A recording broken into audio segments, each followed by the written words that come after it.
guys, this is the OG of the HRC, and we are here in Washington, D.C., and I'm so excited. We are in the offices of Vital Voices, an amazing nonprofit, and I am here with Zoë Dean-Smith, which that is a fabulous name, by the way. I love it. Thank you. So first and foremost, thank you so much for being here, taking time out of your very busy day. You're a busy lady, I know. So first and foremost, what is Vital Voices? Well, thank you very much for having me with you today. Vital Voices is an international non-profit organization that invests in women who are solving the world's greatest challenges. Since we were founded in 1997, we've searched the world for women with a daring vision for change. Then we partner with her to make that vision a reality. We really believe that investing in a leader impacts entire communities at a time.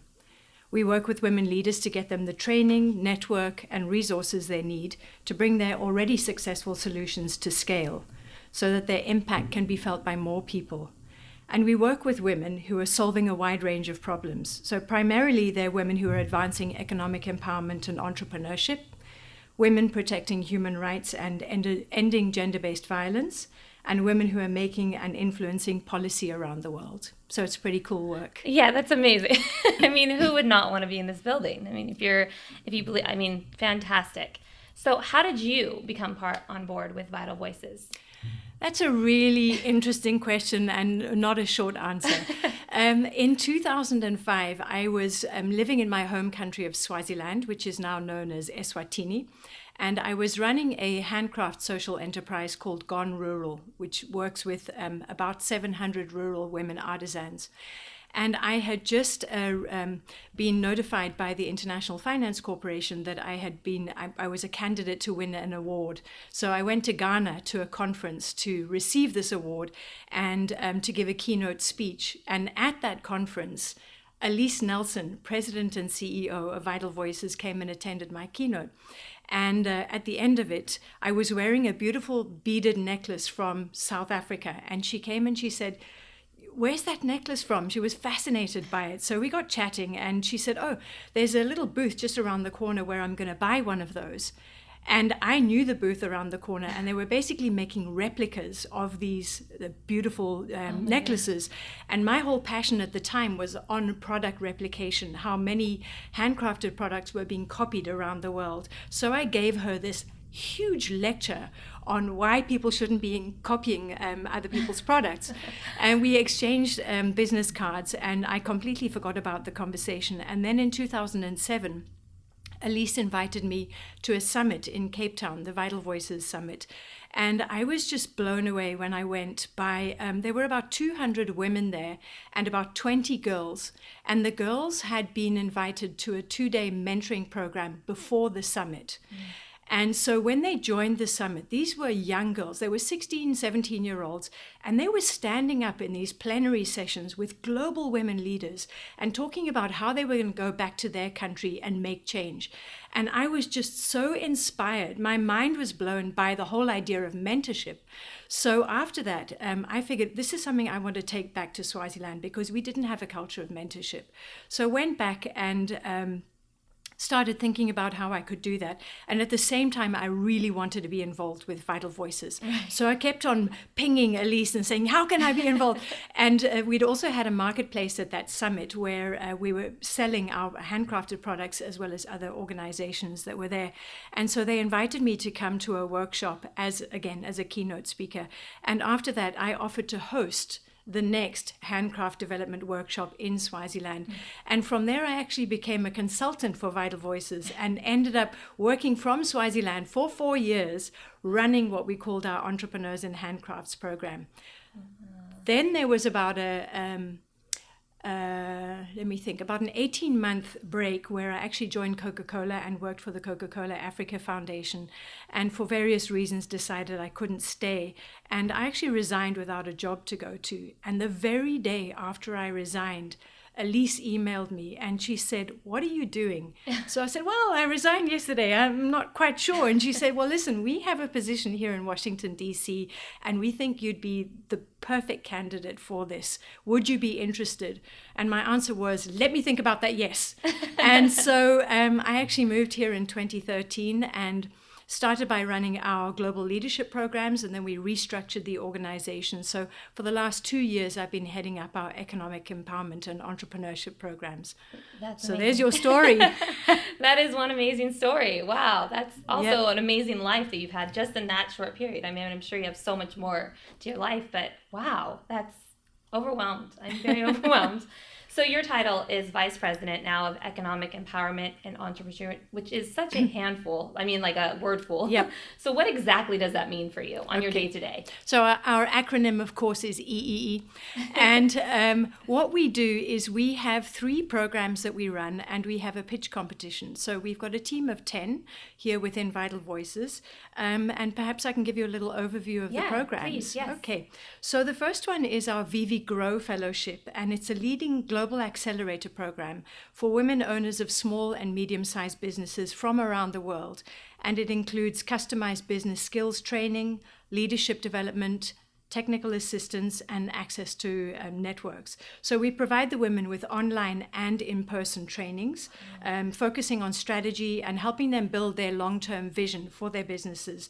And it helps them gain knowledge and skills in strategic planning, financial management, sales and marketing, human resource management, and communications. Right. So that's one, and that's our longest program that we have. The second one is our Global Ambassadors Program, which is a partnership with Bank of America. And in this program, we work again with women entrepreneurs and social entrepreneurs who are really at a tipping point in terms of their professional career journey. Mm-hmm. And we match them with established women executives, usually from large multinational corporations, for a week of mentoring and training. And so we take this program around the world to different parts of the world. We hold 2 or 3 programs every year. And it's a really sort of immersive approach to mentoring, where again we have similar trainers to the Grow Fellowship. So we're focusing on this similar things: strategic planning, financial management, etc. And then there's some sort of deep dive in individual one-on-one mentoring, where the mentee works with the same mentor for that week. So what I love about that is that the mentees are women who are sort of managing revenues of between about $150,000 and about $10 million. And so they know what they don't know. But in most cases, when they come into the program, they're really in the weeds of their businesses, sort of focusing on the day-to-day, trying to survive, keep things going.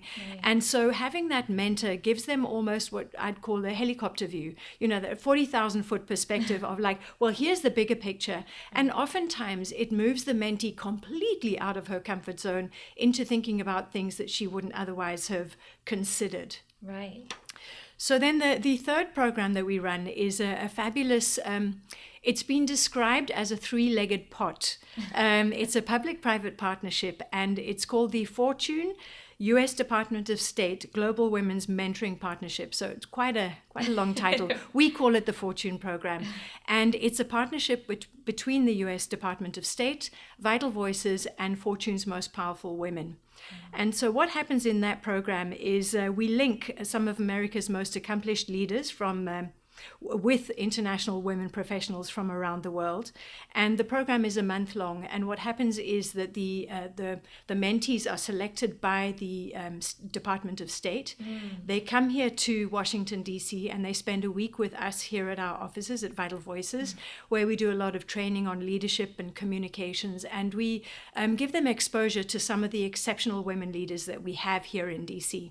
And then they go and spend 10 days in a Fortune 500 company, being mentored by one particular woman and then a community of mentors within that company.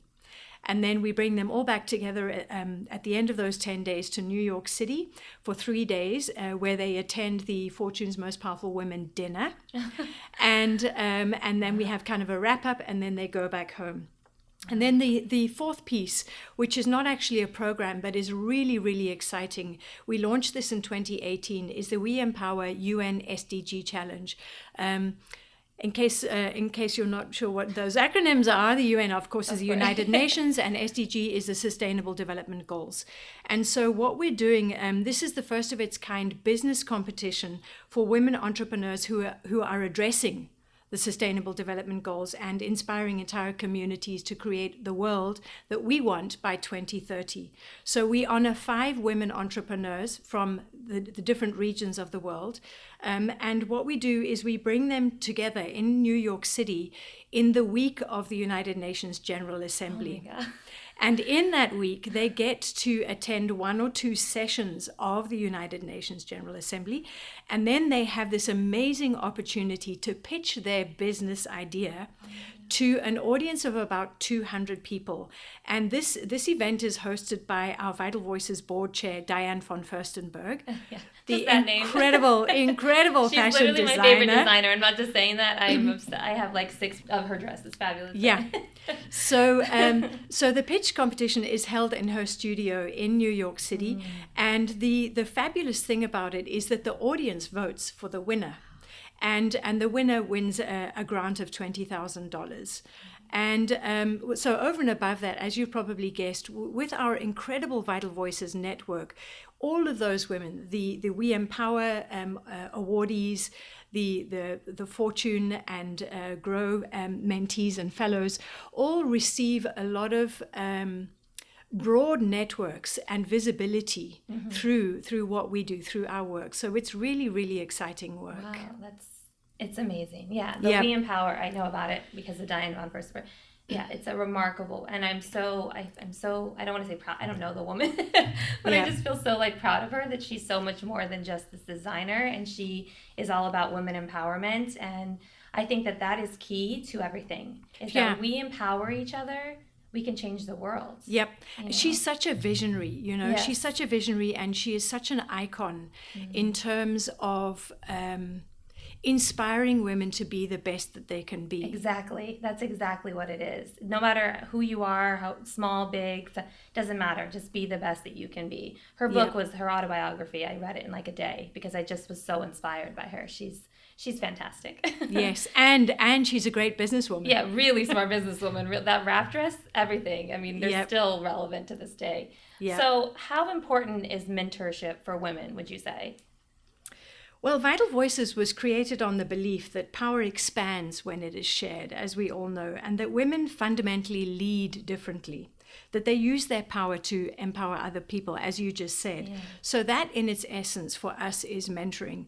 And our programs focus heavily on the power of mentorship because we see how impactful it is on both sides. And within Vital Voices, we see very different kinds of mentorship. So you have your traditional one-on-one mentorship. We have a lot of peer mentorship where when you bring women together, they will share their best practice.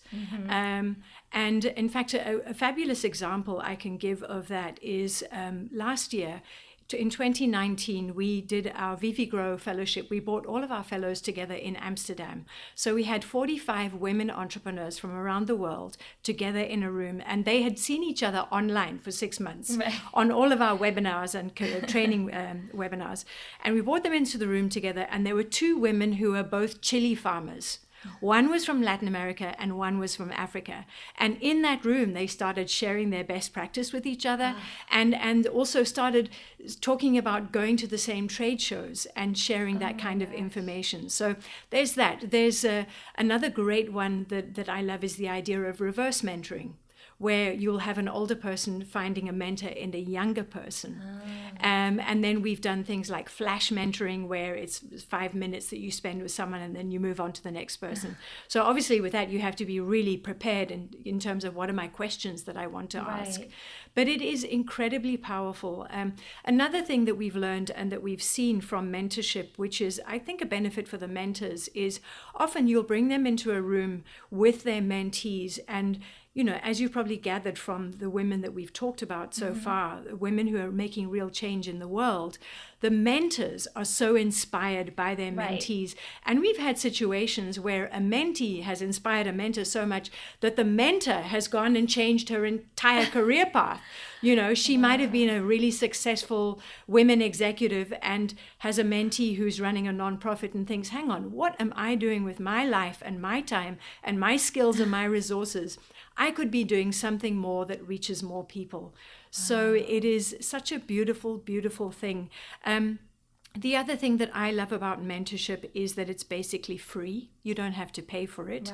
Right. So provided that both sides of the equation have the time available, it can be done anywhere. You could be sitting next to someone on a plane or wherever it is, and it's crosses all age ranges, from very young people to really old people. Right. I see it as you're talking about it now. I'm a very visual person. I'm seeing it as like a circle, and it just never ends. It's just this leads to this, and it's just, there's no age, like you said, no age. It's phenomenal. I'm so always inspired when women, we just let it all down and we just say, let's help each other. Let's do this, because it's tough. It's tough being a woman. So it is. No matter where you are. So I think that's remarkable. So besides Vital Voices, you've always been deeply involved in women and girls' rights. How did empowering women globally become your calling? I have another funny story about that. So my career journey actually is a crazy one. I have one of those resumes that you zigzags all over the place and could never have been predicted. I actually, when I left school, I did architecture for about 15 years. Wow. And then I landed up working in a microfinance institute for about 3 years, hopped from that into industrial catering for a year. Somewhere in that mix, at the age of 30, I spent a year at Club Med as a water skiing instructor in Mauritius. And then, as well as all of that, I've done a lot of amateur theatre. And in Swaziland, I did a production of the Rocky Horror Show. I don't know if you know the musical. I do, of course I do. Time Warp, yeah, of course. I saw it at midnight one time, yeah. Yep. So I did a production of the Rocky Horror, and there was a woman called Jenny Thorne who I cast as Magenta in the show. So we did the show, and at the time I was working in the Microfinance Institute. That closed down. Did the industrial catering, hated the job, started looking for something else. And I bumped into Jenny one day and she said, listen, if you're looking for something, I have this handcraft business that I'm running, and I would love you to bring those organizational skills that I saw in that production of the Rocky Horror and help me grow my business. And I thought, okay. And I'd been offered a job also running a computer company. And literally my decision was made of human beings and handcraft or computers. And I thought, I actually don't want to work with machines. I want to work with people. So I thought I'll join her for a little while and I'll see how it goes. And I joined her. And it was a social enterprise. It had been established a number of years earlier. And she was really wanting to make measurable change to those women, help them really have an impact in their communities. So at that time, she was working with 600 women artisans around Swaziland in about 13 different groups.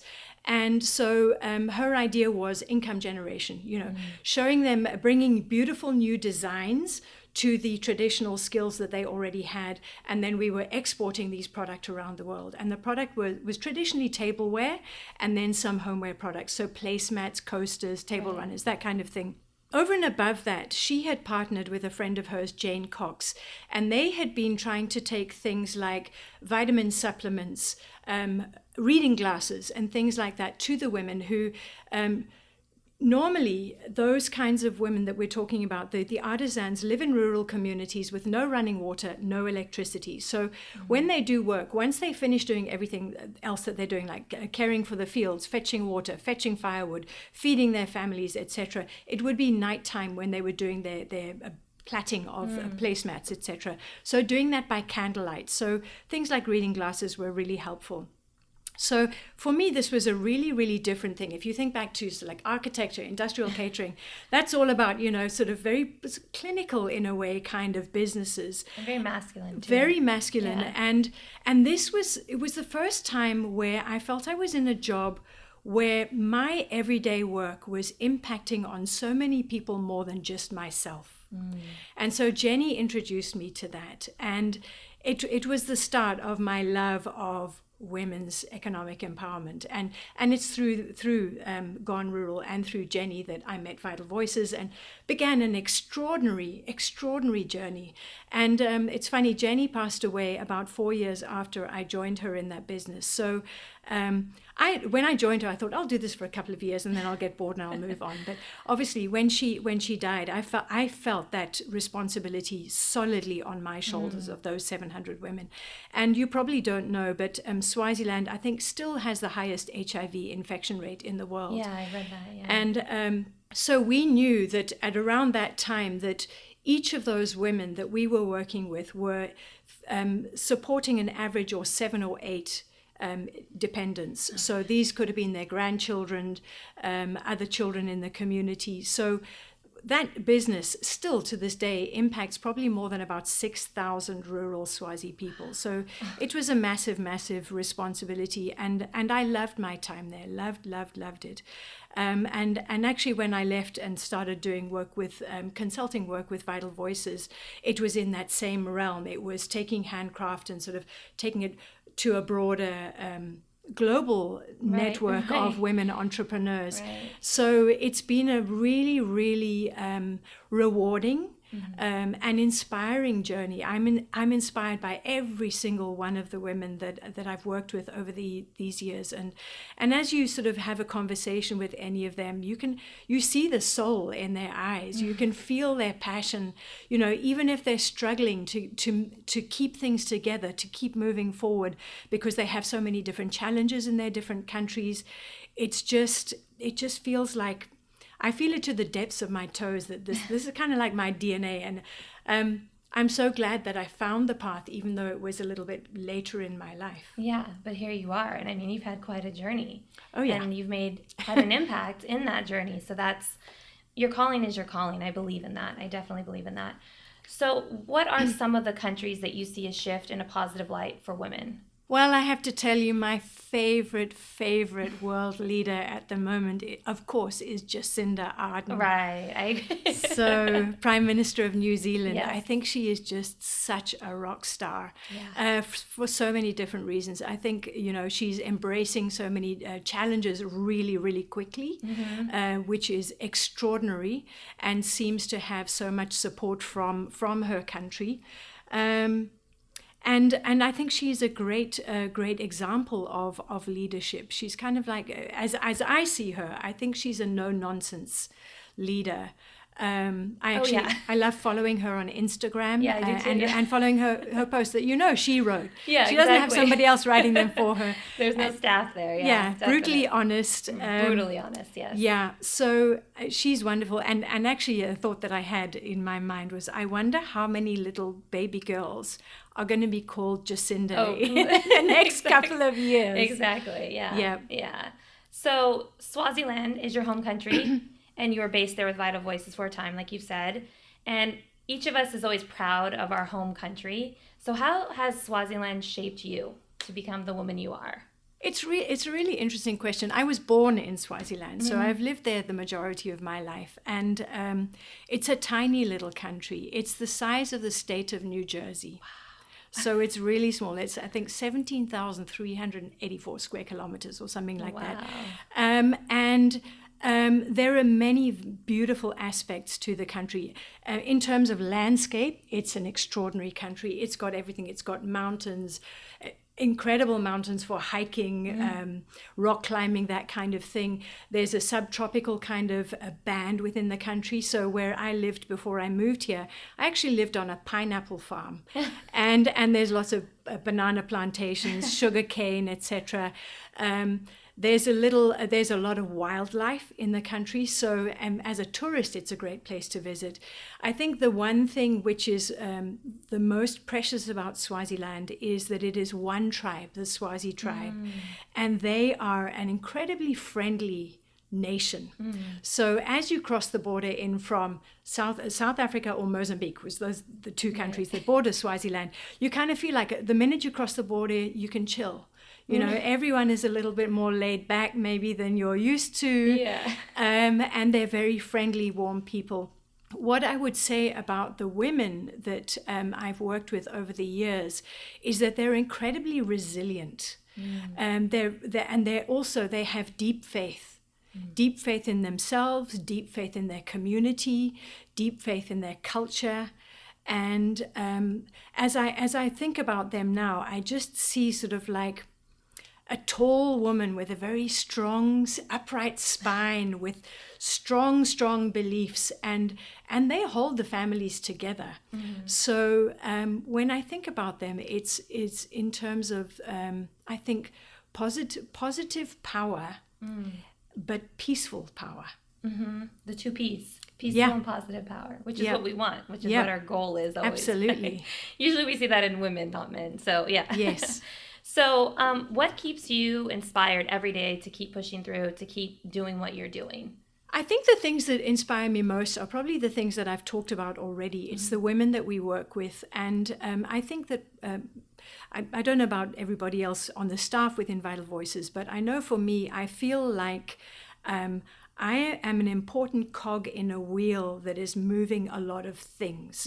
So we work as teams, and we work with incredible women around the world. So we are able to use our skills, our knowledge, and our resources to help others make change. So it might be just something as simple as meeting one of our alumni who says, I have a particular need, and I'll think, oh yes, I know a woman here who can help with that, and making those connections. So I guess it's that. It's knowing that what we can do collectively has a great impact. And then also that every day is different. Every day brings different challenges. Every day brings different successes and great stories. So I think it's that. And I love being in this space. I love being in the space of women's empowerment. Economic empowerment and entrepreneurship is amazing, especially if you think about things like, for example, if we did a training on financial management and we had a woman who was running her business pretty well, and there's just that one missing link, and she hears from a trainer or a coach, here's how you fix that, and she can go home and make massive change and scale up her business, her organization, her impact. That's what's super exciting. Yeah, that's life-changing. Yes. Life-changing for her and for you, everyone around, to see that, to witness that. Yeah, without a doubt. I think one thing I'd like to add in also is one of the things that we've started doing as well within our programs is we've started doing sort of wellness programs and also thinking about personal development. So we have a workshop where we work with the women to also think about their personal goals outside of what they're doing in their organizations, whether it's in human rights or political and civic engagement or entrepreneurship. Is to think about who they are as an individual. What do they want to establish? Some health goals, some spirituality and faith goals. What about personal finance? Those kinds of things. So we have the opportunity to do that. And that also inspires me, sort of knowing that we're giving them an opportunity to take time in their lives to regroup on those important things. Because if you're not taking care of a woman as a whole, she's depleting her reserves. So having that combination is also really, really powerful.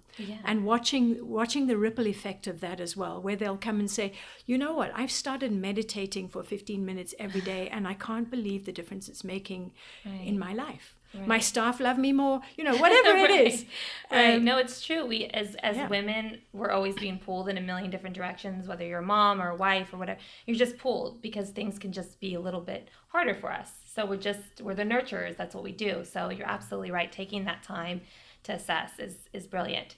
So I have to say this. I was doing research and I went on your Instagram, and you went to the DVF Awards, which I'm so jealous because RBG, HRC, and DV are like my girls all around. You were there. So tell me what that felt like, being in that room with and I'm a million other amazing women too, but how did that feel? So if you went onto my Instagram post, you will know, I think I started that post by saying, oh my goodness, this was one of those pinch me moments. It was extraordinary on so many different levels. I think the first one that I do have to talk about is the Library of Congress. What an extraordinary building. Have you been there before? I had not. Oh, okay. So that just added to the pinch me moment. A whole other level. It's brilliant. It's overwhelming. Just the most magnificent building. And of course then being in the room with those women. Ruth Bader Ginsburg, I have to admit that until I joined Vital Voices, I didn't know who she was. Wow. And in fact, I suspect that there are probably a lot of women and girls around the world who don't know who she is because they're not based here in the United States. And I have to actually tell you that I ordered a copy of the RBG film for my goddaughter, Paige, who lives in South Africa, who is the head girl of her school. And my note that I wrote in the DVD that I sent to her was that I hope that she is inspired as I was, and that she will share it with the school. Oh, yeah. Because it's just extraordinary. It's brilliant. How it didn't win the Oscar, I still can't. I mean, when I saw it, I was crying, and I met one of the women who was the director. Just came up in her mind, and she's like, let's do RBG. Let's honor her. And that's brilliant, because now your goddaughter will spread it around, RBG. Absolutely. And the power of this woman. When I watched the movie, I was on an airplane, and I think I almost exploded out of my seat. I was so excited by the film. I've watched it because it's on airplanes, so I've watched it at least 15 times. I fly a lot. I've watched it, and it never gets old. Yeah. Have you seen the movie with her, On the Basis of Sex? I have seen that as well. Okay, I cried at the end when she comes walking up, and Mimi Ledger is the director, who I thought only a woman director would understand that, and ask RBG to do this last scene in that moment. It's just, as an American woman, having her my whole life, knowing like she's there and she's this little frame of a lady and she's still doing it. I mean, yeah. But I get it why women around the world wouldn't know her. She's not a politician. Yeah. She's a justice. So. I'll tell you who else is a big fan is my dad. Oh, really? So I sent him the DVD as well. And then I was so excited to send him a photograph of the DVF Awards. Like, Dad, this is how close I got to RBG. So it was the most incredible evening, because I don't know how many people were there. I think it was between probably about 150 and 200 people. Mm-hmm. And so, going back to when I talked a little bit earlier about my career journey, mm-hmm. What I didn't tell you was when I left school, I didn't know what I wanted to do with my life. I was completely clueless. And one of my goals, which I giggle about now, was I wanted to be married by the age of 24 to a farmer and have 2 kids. That was kind of my ambition. I had an interview with my high school headmistress in my last year, and as I said, I was clueless, and I did a lot of sport. And so she said, well, what do you want to do? And I said, well, I think I probably want to be a phys ed teacher. And she said, well, that's just as well, because you're not going to really amount to much more than that. And it's, as I think about it now, I think it's pretty shocking. And I don't think that would happen in this day and age. But at the same time, I consider that to be a gift, because it made me think, oh, yeah, right, I'll show you. Right. And so being at the DVF Awards and having RBG and Hillary Clinton in the room and being so close to them was really one of those moments of enormous gratitude to life, to this journey that I've been on. I would never have dreamed, that I'd be living in Washington, D.C. I'd be sitting in the Library of Congress with those extraordinary women and be working with the amazing women that we work with around the world. Right. Yeah. I couldn't even imagine. I mean, every time that I'm in a place where I'm surrounded by smart, thoughtful women, I just always try to take a moment to appreciate it and let it all in. Because, I'm the same. I grew up with not a lot of money, and I've made this pathway for myself. And just always thankful and in the moment. That's something I've learned over the years. I also saw on your Instagram that you are a fan of Greta, of course. Aren't we all? And if you're not, you're wrong. No. You can see how wide my grin is right now. I know, it's huge. I'm telling everyone, it is huge. I love it. Yeah, I bought her book for my niece. My niece is 11 years old, and my niece is obsessed with the turtles and saving turtles. So I got her the book for Christmas, and she read it in like 2 days or something. Yeah. So, yeah. So there are a number of things about Greta. I've followed her for a couple of years, and I love her because she says what she thinks. She's fearless. Mm-hmm. And I think so many of us in life live in fear. Various different kinds of fear, and a lot of it is fear of not saying what you think, and she does. And I'm completely in love with Generation Z, totally, utterly. And so this includes Greta, Malala, Malala. Emma Gonzalez, a young boy called Ryan Quixote, who was recently featured in the Time Top 100 People the of lunch? The Lunch Boy. Generation Z, because I feel like they already are thinking about the legacy they want to leave. You know, they haven't even left school, and they're wanting to make change. Yeah. And it inspires me, it excites me so very much. Greta, I just love. And so the highlight for me, my two highlights in my entire life was one, being so close to RBG at the DVF Awards, and the other was that last year in December, I had the opportunity to go to Portugal with a group of Vital Voices women. And we were in Lisbon. And I arrived a day earlier because I'd never been to Lisbon before and I wanted to be a little bit of a tourist. So, of course, I'm following Greta as she's sailing across the ocean to get back to Europe. And she posts that she's going to be arriving in Lisbon on the morning of my day off. Oh, my God. I was so excited. So I rushed down to the harbor, of course.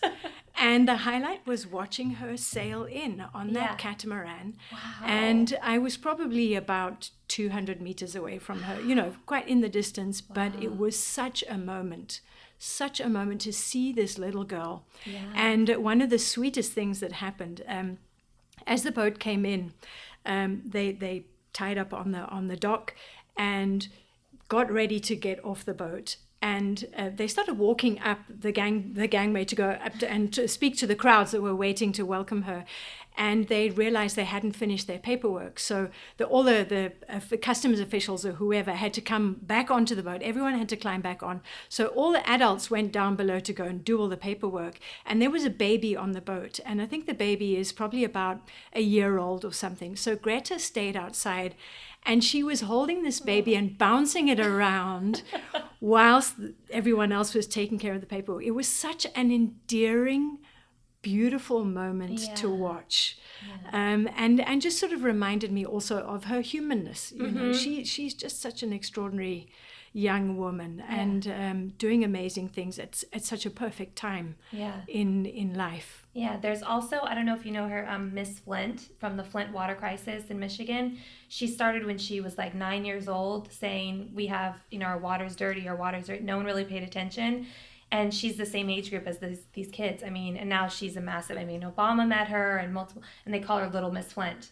And now she's like 14 years old. But I mean, these kids are remarkable. I look at my niece too, and she's 11, and she's talking about turtles and saving the I was not thinking of that at 11. I got to be really honest. I was thinking of my Babysitter Club book and, you know, Nancy Drew. I wasn't thinking of these. So, yeah, they are a remarkable generation. And that says something, I think, about the parents who are raising them to be kind, thoughtful children of this new generation. I mean, and then you got Maya and the Bees. Yes, I know. Also incredible. And remarkable. Yeah, I know. There's so many. We could do a whole podcast. Generation Z yes, is I agree. Awesome. I agree.